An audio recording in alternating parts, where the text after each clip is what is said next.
Okay, so we try another example for Newton's method. So example number 2, using Newton's method, determine x sub 3 of the function f of x equal to x cubed minus 7x squared plus 8x minus 3 and x sub 0 is equal to 5.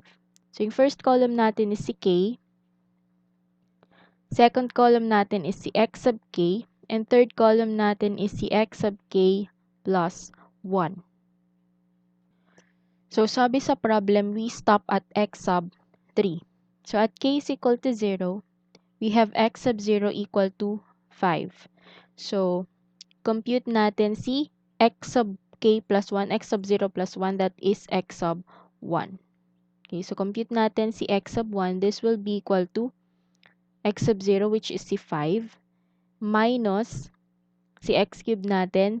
X natin is 5, so 5 cube minus 7 times 5 squared plus 8 times 5 minus 3 over, okay, so kunin natin si f prime of x.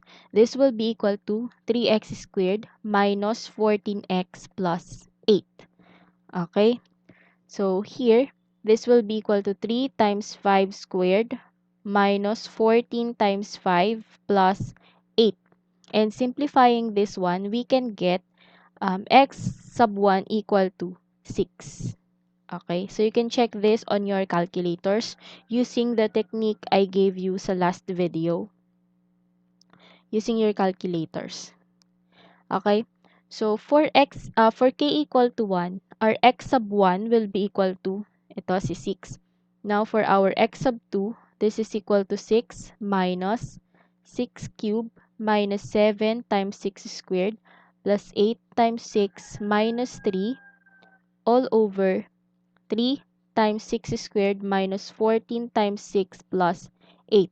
And our x sub 2 is equal to 5.71875. So, ito ngayon yung ilalagay natin dito. This is our x sub 2. Now, for k is equal to 2, our x sub 2 is equal to 5.71875.